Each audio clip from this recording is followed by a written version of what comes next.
Hey y'all, welcome to my channel, The Little For the Kid. My name is Melissa, and if you're new here, I'm a mama of 3 kiddos. I homeschool them, and one of them has a rare chronic illness and a very long list of life-threatening allergies. And so primarily, the purpose for my channel is just to share allergy life content, both with other families who are dealing with allergies and families who are not dealing with allergies to help educate and advocate for our food allergy kiddos. But you'll also find other mom life content on my channel, like homeschool content and cooking and home renovation, because we're right in the thick of that right now, crafting, just some of the things that I'm really into and love and passionate about. And so if you like that kind of thing, hit that subscribe button, and I hope you will stick around. So today I am going to do my February favorites video. So I'm just going to share a few things that I'm really loving and I thought you might be interested in too. So that's what we're doing today.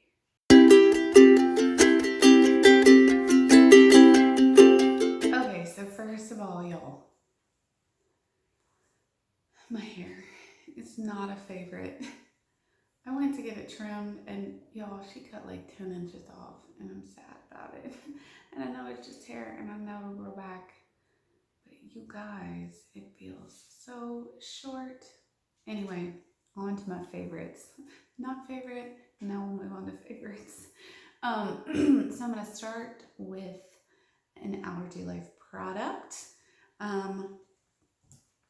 We are dairy-free and nut-free, among other things, around here.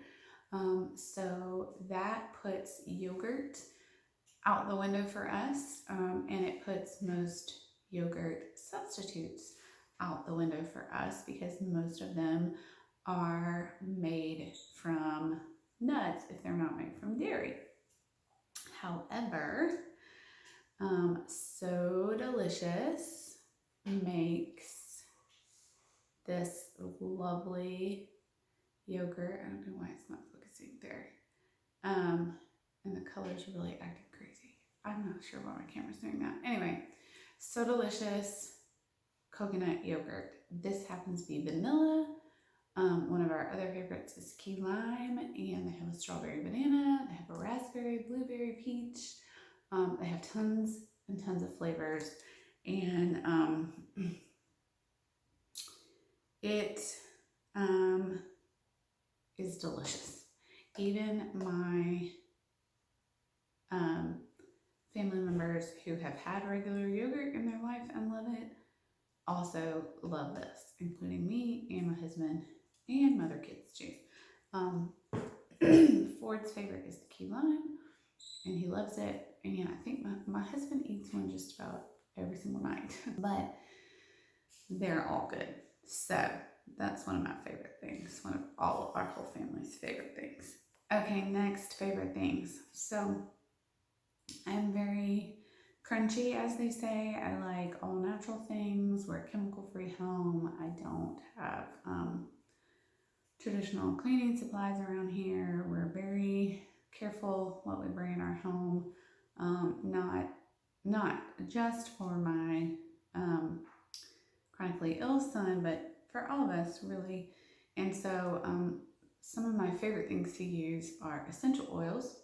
And so I thought on my favorites videos that I do once a month, I would start sharing one essential oil with you every month.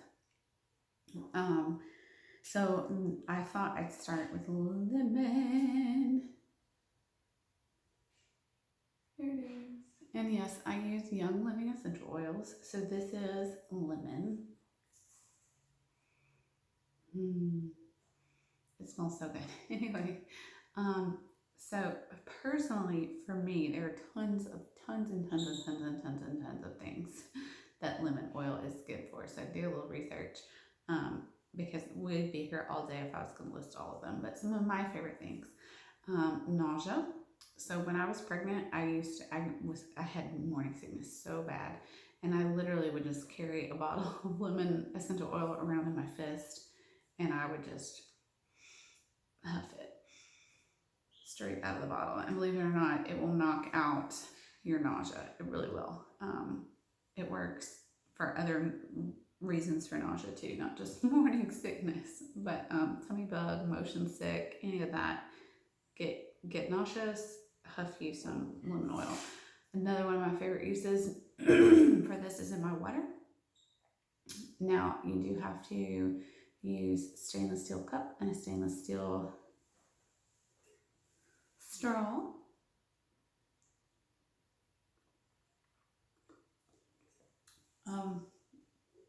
But I put a couple of drops of this. Usually I put a couple of drops of lemon and lime in my water, and it makes it taste better. Plus you get all those great immune benefits from the lemon oil. You heard me, immune benefits. It really helps boost your immune system, helps keep you from getting sick as often.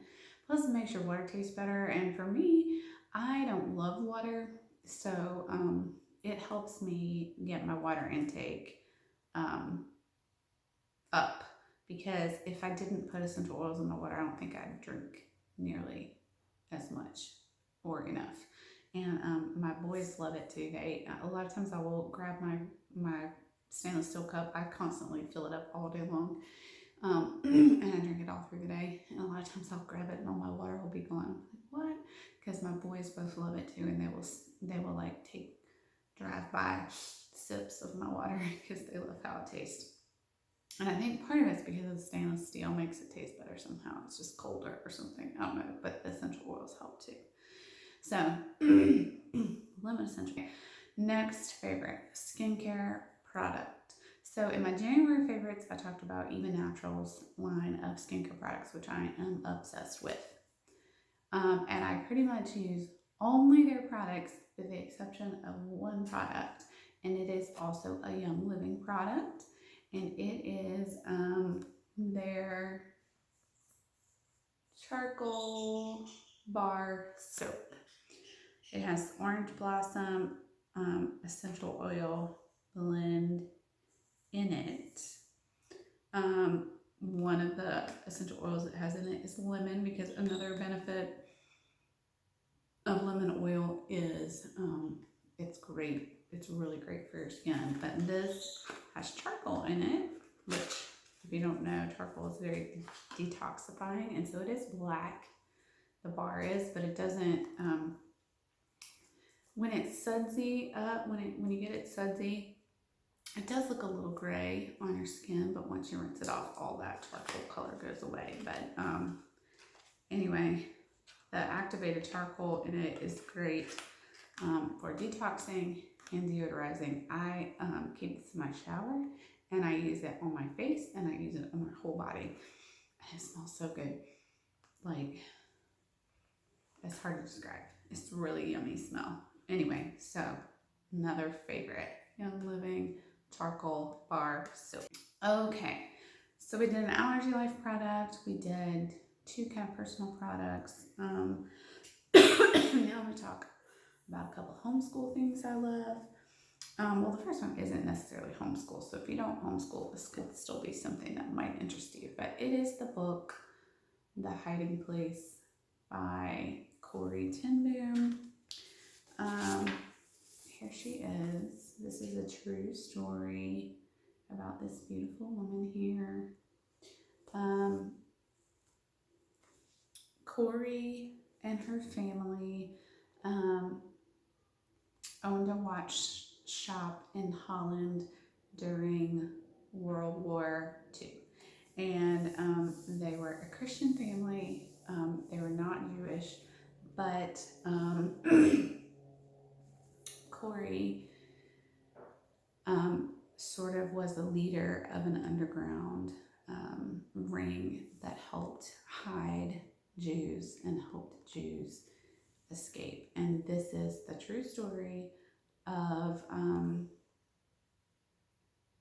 the account of how they were able to save so many of God's chosen people. And it is just a remarkable story. We are reading it in our homeschool right now with my big two kids.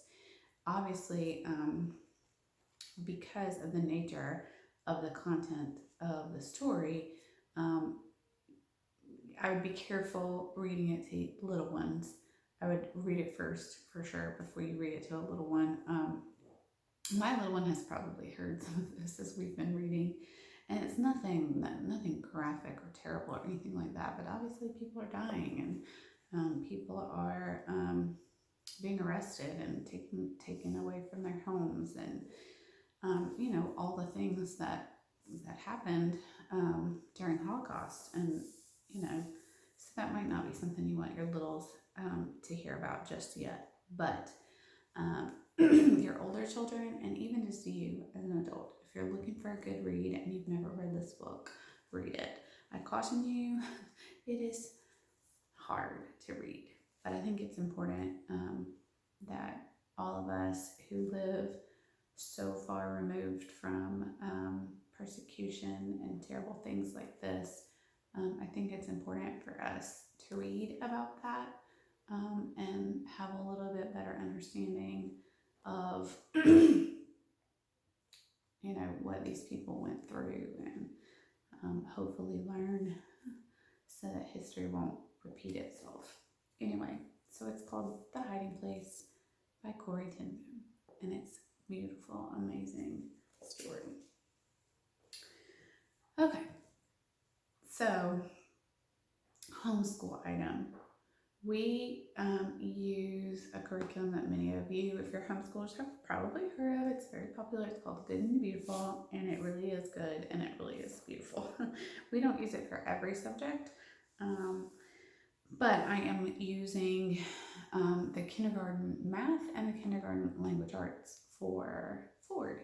And one thing that I love about it, and even if you're not a homeschooler, something I think you might be interested in for your children, is that they have a library of books, many of which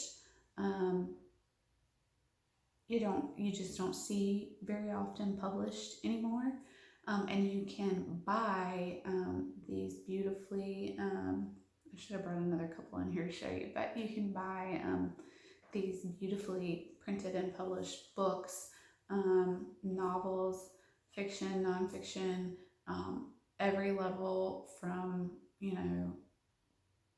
pre-reader to upper level high school, and it's just a great place if you're looking for good literature for your children to read that is not going to have any inappropriate content in it. If you're careful about what your children are reading, this is a great resource to any parent who wants to buy their children some books, not just homeschooling parent, because the Good and the Beautiful content creators have carefully read through all of these books and make sure that there's nothing that you wouldn't approve of content-wise in any of these books.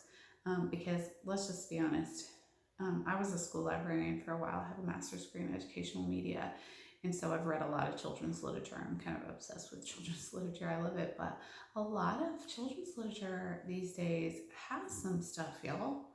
Like,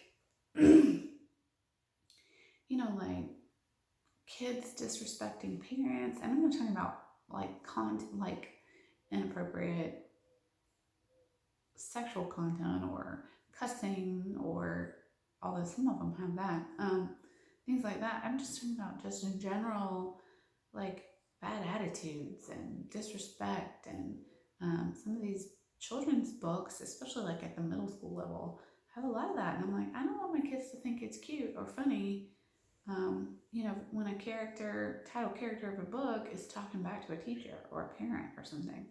Anyway, so it's not just explicit, terrible content, it's content like that too that is left out of all these books. So anyway, if you want, you can Google it, go to Good and Beautiful, and look at their library, and like tons and tons of different choices. A lot of it is historical fiction too, which I love.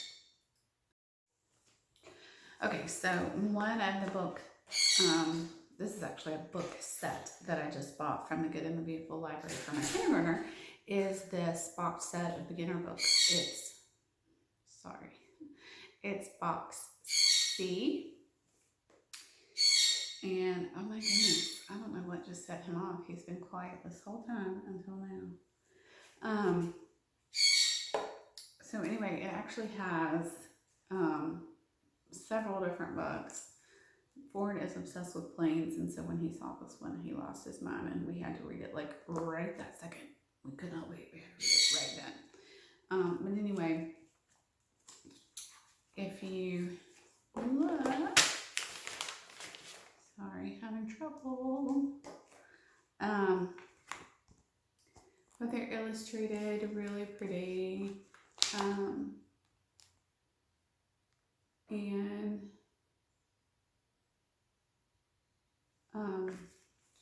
you know, it's sight words with a few challenge words in there, and Ford is really on about a first grade reading level already. He loves to read, loves it. So anyway, he needed something a little more challenging to read, so I ordered these, and they just came today, and I'm really excited about them. We had already ordered back at the beginning. Sorry, I'm having trouble.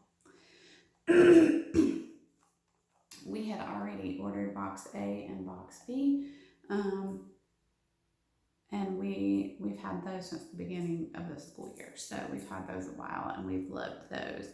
And so now we're moving on to something a little more challenging for him. And honestly, these are kind of easy too. He's really amazing me with his reading abilities.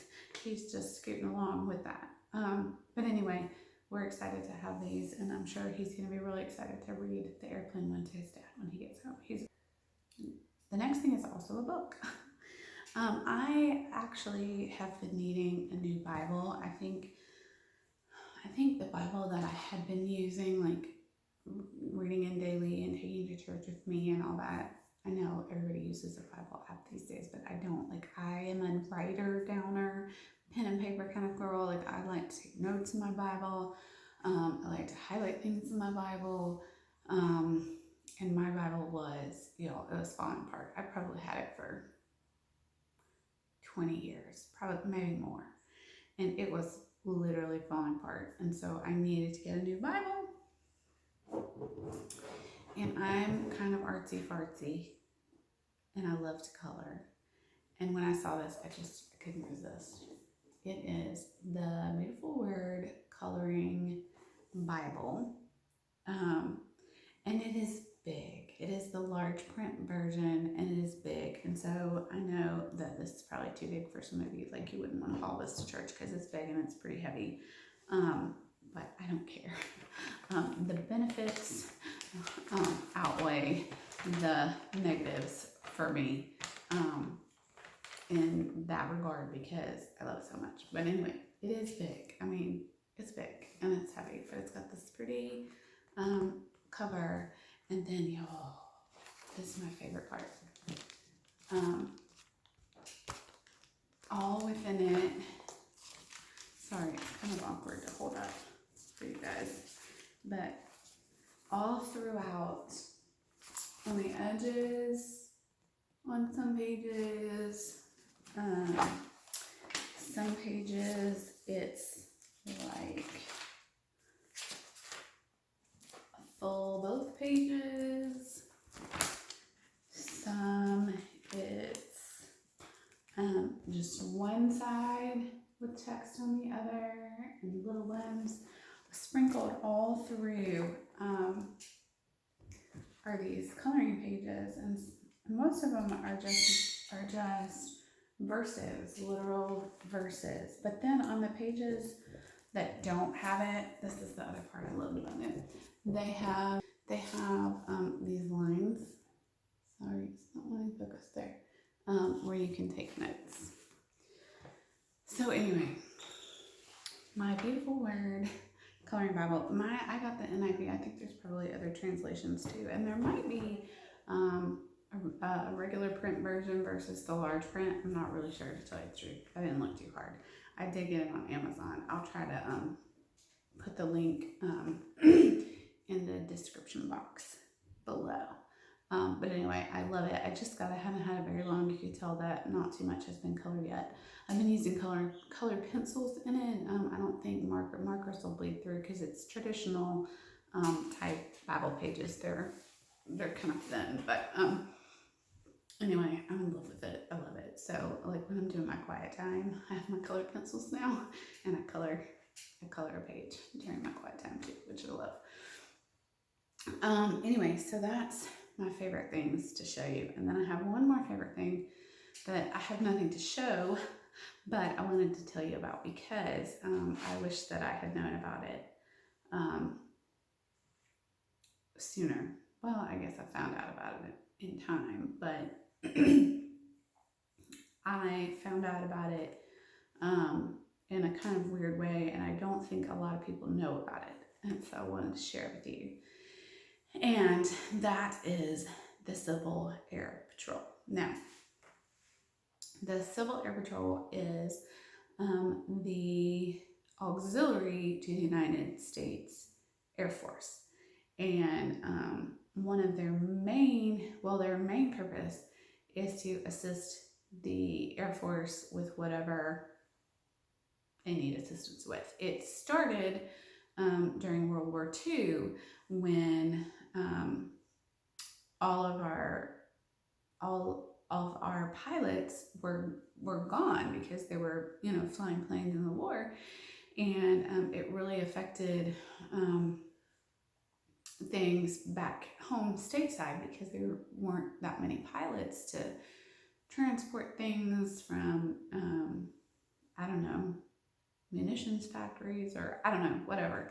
And so what they did is they started recruiting civilian pilots who were, either too old to be drafted to serve in the military, or maybe they were, not healthy enough, but they were still licensed pilots. Many of them had their own private aircraft that they owned, and they started helping the United States with transporting whatever needed to be transported while all these military pilots were gone.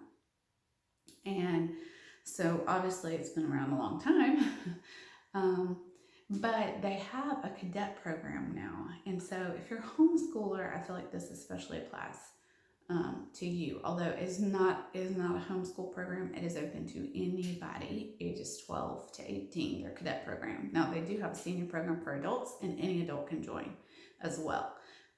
That's not really what I'm talking about today. Today I'm talking about the cadet program, which is for ages 12 to 18. For anybody in the community, it is similar to JROTC or ROTC. The main difference is ROTC programs are at a specific school, and in our area at least, you can't participate in ROTC unless you go to the school that has a ROTC squadron. Although I hear here in Alabama anyway that the law is going to be changing about that, and I imagine if that's a ROTC policy, it'll be nationwide, but I don't know that for sure, so don't hold me to that. But still, even if that is true and you are able as a homeschooler to participate in your ROTC program,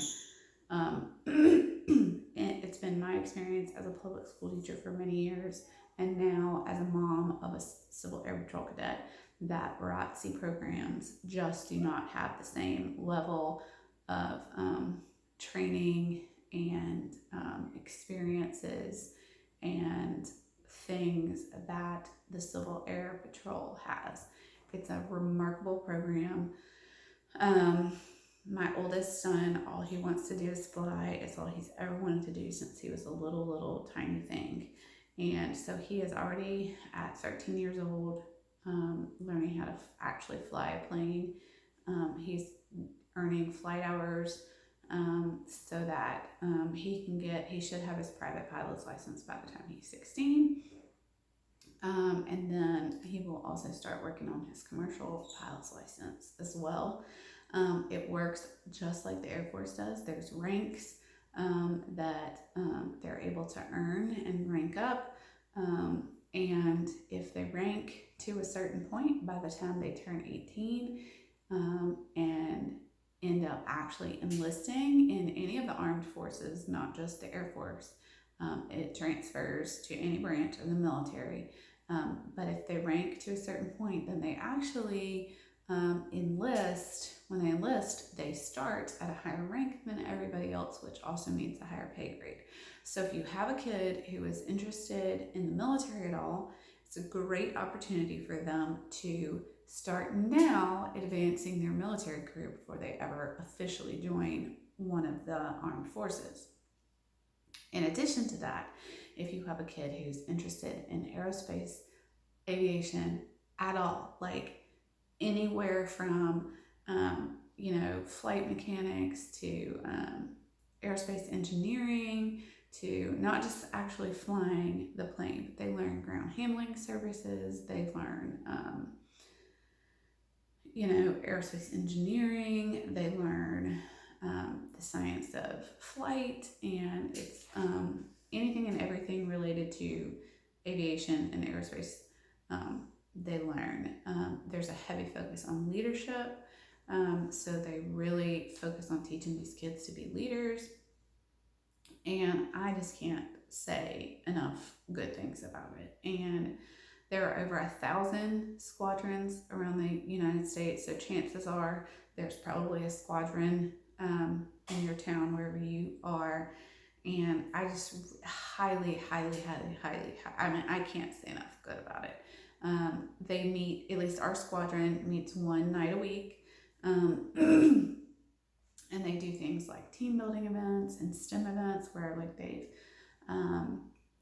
made a robotic arm. They are in the middle of putting a weather station together. It's actually going in our yard, which is cool. They're putting a weather station together so that they can learn about the weather and monitoring the weather and collecting weather data and how that's applicable to aviation and aerospace. Obviously, leadership is a big part of it, as I already said. So at their meetings, they do leadership, they do PT, which is physical training. It's very similar to what they would do, in the Air Force. They do drill, they learn how to march, all of those things. It's just been, Brooks started right when he turned 12, and he's been in it, well, I guess not right when he was 12. We probably could have joined 6 months earlier than we did, so I wish that I had known, because I think that 6 months would have benefited him greatly.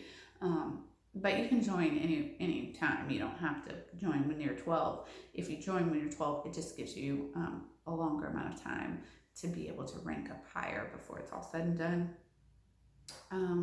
Anyway, I just can't say enough great about it. And if you have a kid who's more interested in the Navy does have a program that's similar. It's called the Sea Cadets. Obviously, it is not aviation focused, it is water focused. So they do, more swimming and boating and that kind of thing. We looked into that because we do have a Sea Cadets program here in our town. And because Brooks just wants to be a pilot, that was just not the right fit for him, but I imagine that it's just as well done as the Civil Air Patrol. So anyway, that's my last favorite thing. I'll put the website for Civil Air Patrol in the description box below. So if you have a kid that's interested in military or aviation, 12 years old and up, I'm telling you, look into it. It's an amazing program. And I know many of us are looking for good things on our kids' resumes to help with college or, whatever. Let me tell you, this looks really good on a resume. So that's not at all why we're doing it, but it's a little added bonus. So there are some of my favorite things for February. I hope you enjoyed. If you have some favorite things of your own in February, I'd love to hear about them below. I'm always looking for fun new products, especially related to homeschool and personal care and allergy life. So anyway, there you go, February favorites. See you next week.